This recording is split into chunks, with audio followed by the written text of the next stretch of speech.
Hi Brainies and welcome back to my channel. I am your brainy mentor and today we will be doing chapter number 7 of political science, that is globalization. जो इससे पहला वाला chapter है about environment and natural resources वो हम बाद में करेंगे. First we will be doing this chapter.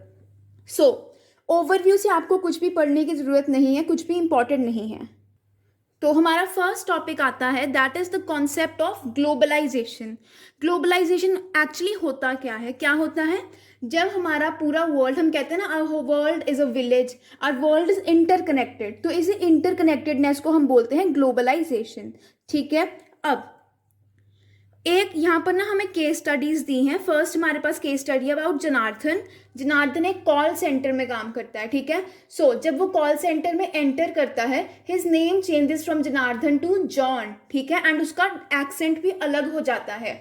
Then वो यूएस में बेस्ड अपने क्लाइंट्स के साथ बात करता है एंड उसको जो हॉलीडेज पड़ते हैं वो भी इंडियन कैलेंडर के अकॉर्डिंग नहीं होते, वो भी अकॉर्डिंग टू यूएस कैलेंडर होते हैं. ठीक है. ये हो गया हमारा फर्स्ट केस स्टडी. इसमें हो रही है सर्विसेज की ग्लोबलाइजेशन, ग्लोबलाइजेशन ऑफ सर्विसेज. ठीक है. People sometimes travel from one place to another in case of jobs, या फिर ऑनलाइन भी जॉब्स होती हैं. ठीक है. अब मूविंग अहेड, यहाँ पर है हमारे पास अबाउट रामधारी. तो क्या लिखा है? रामधारी अपनी डॉटर के लिए गिफ्ट लेने जाता है, अ साइकिल. ठीक है. अब उसको एक ऐसी साइकिल चाहिए जो कि अफोर्डेबल भी है और साथ में अच्छी भी है. ठीक है. सो व्हाट ही डज, उसको एक साइकिल पसंद आती है which is manufactured in China, जो चाइना में बनाई गई है, बट वो बेची कहाँ पर जा रही है? In India. तो अब वो चाइना की क्या है, क्वालिटी भी अच्छी है एंड वो अफोर्डेबल भी है. ठीक है. वो इजीली उसके पैसों में आ जाएगी. So that's why Ramdhari buys that cycle. ठीक है. इसको हम बोल सकते हैं मूवमेंट ऑफ कॉमोडिटीज. कॉमोडिटीज एक जगह से दूसरी जगह मूव हो रही हैं. फॉर एग्जाम्पल यहाँ पर मूव हुई फ्रॉम चाइना टू इंडिया. ठीक है. अब थर्ड आता है हमारे पास a case study about a girl called Sarika. So क्या लिखा है? सारिका बहुत इंटेलिजेंट लड़की है and she passes her school also and college also. अब जब बारी आती है अपॉर्चुनिटी ऑफ जॉब, जब उसके पास जॉब की अपॉर्चुनिटी आती है तो क्या होता है? ऑब्वियसली उसकी फैमिली थोड़ी ऑर्थोडॉक्स टाइप की होती है, so they do not accept her job proposal. तो बट वो फिर भी finally she decides to go ahead because of the new opportunities that have been made available to her generation. ठीक है. क्लियर. अब ये तो हो गए पॉजिटिव इम्पैक्ट्स काइंड, है ना. अब आगे आता है हमारे पास इसी ग्लोबलाइजेशन के कुछ नेगेटिव एग्जाम्पल्स. ठीक है. सो क्या लिखा है देखो. फर्स्ट नेगेटिव एग्जाम्पल लिखा है कि some farmers committed suicide because their crops failed. They had brought very expensive seeds supplied by a multinational company. Multinational company, एक एमएनसी ने उनको सीड्स दिए थे, बहुत महंगे सीड्स दिए थे. वो सीड्स अच्छे नहीं निकले एंड उनकी क्रॉप सारी फेल हो गई. So that's why they committed suicide. ठीक है. अब मल्टीनेशनल कंपनीज ये are a part of globalisation only. ठीक है. अब second, an Indian company bought a major rival company based in Europe despite protest by some of its current owners. कुछ owners ने protest भी किया बट उस company ने फिर भी यूरोप की कंपनी को खरीदा. क्लियर. नेक्स्ट क्या एग्जाम्पल दिया है? Many retail shopkeepers feared that they would lose their livelihoods if some major international companies open retail chains in their country. अब आपने देखा है जैसे बिग बाजार आ गया, स्मार्ट बाजार जिसको हम कहते हैं वो आ गया है, तो उससे क्या हो रहा है, जो हम लोग जाते थे वेजिटेबल्स वगैरह खरीदने, पल्सेस खरीदने, जिनको हम स्मॉल शॉप्स में जाते थे, वहां पर नहीं जाते. We move on to the marts. क्यों? क्योंकि हमें पता है कि वहां पर सस्ता भी मिलेगा एंड अच्छा भी मिलेगा. दैट्स वाई जो रिटेल शॉपकीपर्स हैं उनको डर है कि हमारा जो सोर्स ऑफ लाइवलीहुड है वो खत्म ना हो जाए due to these international companies. ठीक है. और क्या बोला गया है? A film producer in Mumbai was accused of lifting the story of his film from another film made in Hollywood. ये तो आपको पता है, ये हमेशा होता है. You can say remakes वगैरह जो बनते हैं, है ना. तो यह भी वही बताया कि he lifted a movie script of his movie from another movie. ठीक है. अब A militant group issued a statement threatening college girls who wear western clothes. आपको पता है वेस्टर्नाइजेशन बहुत ज़्यादा हो गई है इन इंडिया, है ना. सो एक मिलिटेंट ग्रुप ने बोला कि अगर लड़कियां वेस्टर्न क्लोथ्स पहनकर आएंगी तो क्या होगा, वील बी किलिंग देम. उनको थ्रेट किया है. Clear. So these are some disadvantages of globalisation. ठीक है. अब आगे देखो क्या बोलता है. अब आगे हमारे पास है the definition of globalisation. Globalisation होता क्या है. ठीक है. So globalization as a concept fundamentally deals with flows. Flow होना, किन किन चीज़ों का फ्लो हो सकता है? आइडियाज़ का फ्लो, कैपिटल का फ्लो, कॉमोडिटीज़ का फ्लो एंड लोगों का फ्लो। मतलब आइडियाज़ एक जगह से दूसरी जगह पे ट्रैवल करते हैं, जैसे वेस्टर्नाइजेशन ट्रैवल हुई पहले वेस्ट से, अब इंडिया में भी we are wearing blue jeans, सब कुछ हमारी थिंकिंग वेस्टर्न हो रही है, ठीक है। Then movement of capital, capital मतलब पैसा या फिर you can say goods and all, वो भी मूव होते हैं from one place to another, ठीक है। अब कॉमोडिटीज, कॉमोडिटीज मतलब सामान वगैरह, वो भी आपको पता है ना, यू कैन से कुरियर वगैरह जो होते हैं, so that is also moving from one place to another. And people, लोग भी एक जगह से दूसरी जगह जाते हैं in search of better livelihoods, ठीक है, मतलब अच्छे जॉब्स के लिए एक जगह से दूसरी जगह पर जाते हैं। Biggest example, the Punjabi people going to Canada, UK और यूएस और ऑस्ट्रेलिया ऑल्सो, ठीक है। सो क्या बोला गया है? The crucial element is worldwide interconnectedness. All countries of the world are almost interconnected to each other through globalization. ठीक है, क्लियर? इसलिए हम बोलते हैं the world has become a village. Clear है? अब आगे बोलता है कि जो ग्लोबलाइजेशन एक मल्टी डायमेंशनल कॉन्सेप्ट है, इसमें हमारे पास political, economic and cultural consequences भी आते हैं, ठीक है। तो क्या बोला गया है? The impact of globalisation is vastly uneven, it affects some societies more than others and some parts of societies more than others.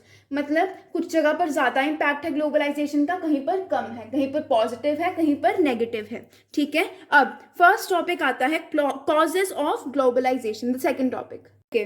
सो इस पैराग्राफ में क्या बोला है कि जो ग्लोबलाइजेशन है उसका क्या मतलब होता है? Flow of ideas, Capitals, commodities and people. But ये सब तो बहुत पुराने टाइम से चला आ रहा है। So the main question is, हमारा जो अभी इस टाइम पे जो ग्लोबलाइजेशन हो रही है, द कंटेम्प्रेरी ग्लोबलाइजेशन, उसमें क्या खासियत है? सो वी कैन से इसकी खासियत क्या है? The scale and speed of these flows, मतलब जो स्केल और स्पीड है इस ग्लोबलाइजेशन की, that is very important, that is very special, ठीक है। पुराने टाइम में भी ग्लोबलाइजेशन थी, एक जगह से दूसरी जगह ट्रेडिंग एंड ऑल होती थी, बट वो स्पीड का डिफरेंस था। But now we have a very speedy globalisation moving on in the whole world, ठीक है। अब क्या बोला गया है?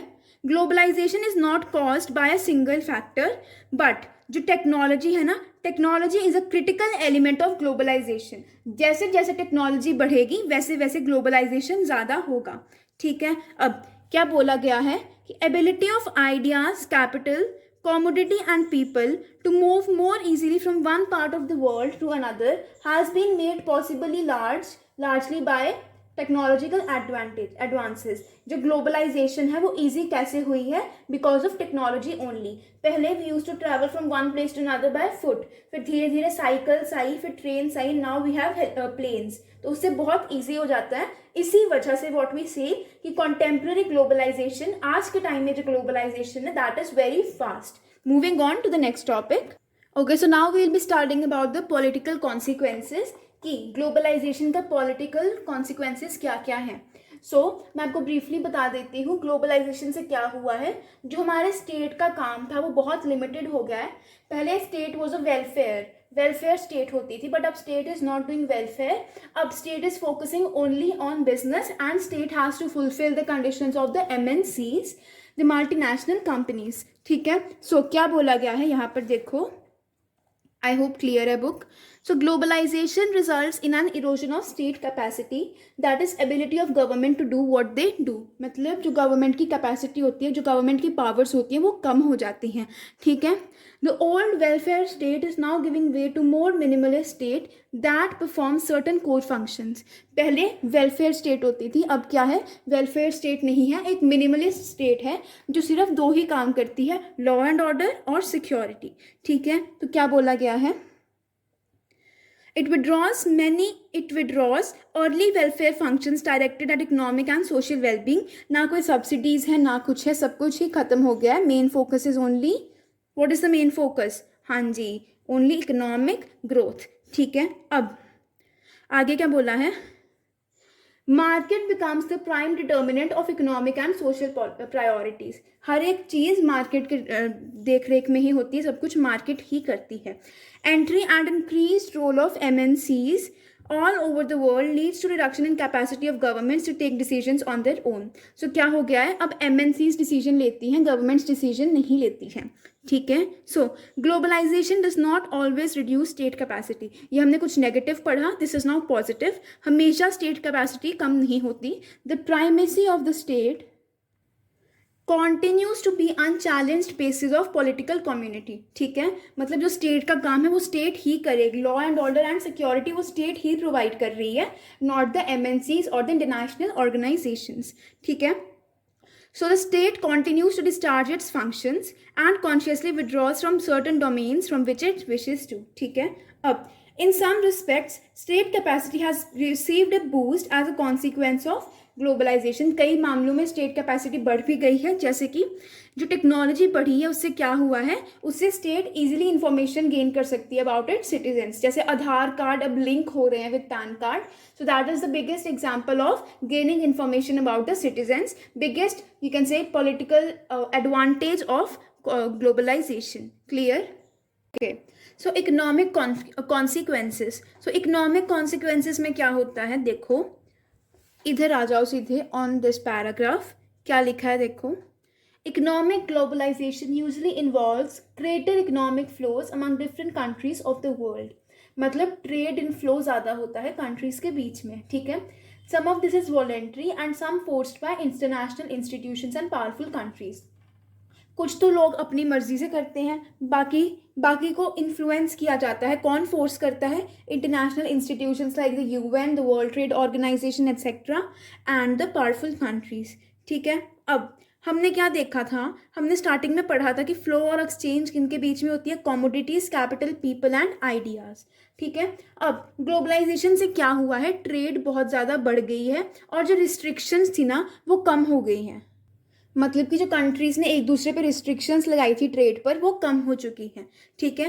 And restrictions on movement of capital across countries भी कम हो चुका है. मतलब एक जगह से दूसरी जगह जो गुड्स ट्रांसफ़र होती थी वो जो रिस्ट्रिक्शन थी वो थोड़ी कम हो चुकी है. एंड ग्लोबलाइजेशन से क्या हुआ है, ऑल दो गुड्स एंड एवरीथिंग इन सब की मूवमेंट इंक्रीज हुई है, but movement of people has not increase so much. ठीक है. मतलब मूवमेंट होती है लोगों की, बट अभी भी बहुत स्ट्रिक्ट रूल्स हैं about the movement of people. कहीं पर वीज़ा पॉलिसीज़ बहुत स्ट्रिक्ट हैं, कहीं पर PR नहीं मिलती है एंड सो. ठीक है. अब क्या बोलता है कि ग्लोबलाइजेशन से इकोनॉमिक पॉलिसी सेम है ऑलमोस्ट एवरी वर्ल्ड की कंट्री की. ठीक है. बट इसके आउटकम्स अलग अलग हैं. कई जगह पर पॉजिटिव इम्पैक्ट है, कहीं पर नेगेटिव इम्पैक्ट है किसी कंट्री में. ठीक है. अब पहले देखो, पहले हमारा नेगेटिव इम्पैक्ट है ऑफ द इकोनॉमिक ग्लोबलाइजेशन. क्या हुआ है, कुछ ही सेक्शन ऑफ द सोसाइटी को बेनिफिट हुआ है, बाकी अभी भी सफ़र कर रहे हैं. सो क्या लिखा है, it is likely to benefit only a small section of population while impoverishing those who were dependent on the government for jobs and welfare. जो लोग गवर्नमेंट पे डिपेंड थे अब वो बहुत यू कैन से इन बहुत लो स्टेट में पहुंच गए हैं.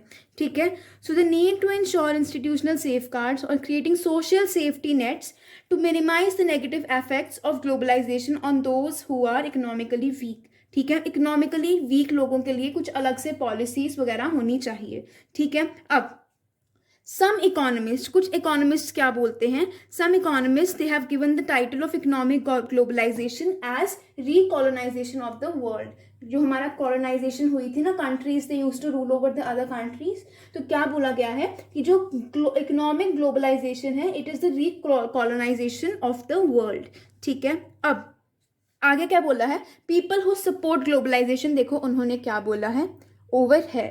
तो क्या बोलते हैं वो लोग, they say that it generates greater economic growth and wellbeing for large section of population. मतलब कि इकोनॉमिक ग्रोथ ज़्यादा होती है और लार्ज सेक्शन ऑफ पॉपुलेशन की वेलबींग होती है, उनके साथ यू कैन से अच्छा होता है उनका. ठीक है. अच्छाई होती है. They also argue that economic globalisation is inevitable and it is not wise to resist the march of history. ये जो ट्रेड्स वगैरह हो रहे हैं तो होने ही हैं, you can not change this. Clear. अब moving on to the next topic जो है हमारा कल्चरल कॉन्सिक्वेंसेस. अब हमारे कल्चर पर क्या इम्पैक्ट पड़ा है ग्लोबलाइजेशन का, आपको पता है we have been moved away from our culture. पहले हम सूट्स पहनते थे, साड़ीज पहनते थे, अब आजकल क्या हो रहा है, we are wearing that fancy western dresses, the you can say tops, jeans, skirts and everything. So हमारे कल्चर पर एक बहुत नेगेटिव इम्पैक्ट पड़ा है, ठीक है। पहले ज़माने में क्या होता था, people use to worship, people use to not forget their religion. अब क्या है, हम देखा देखी वेस्टर्न रिलीजन को फॉलो कर रहे हैं, बट जो जो ब्रिटिशर्स हैं they are coming to India to follow the Indian religion.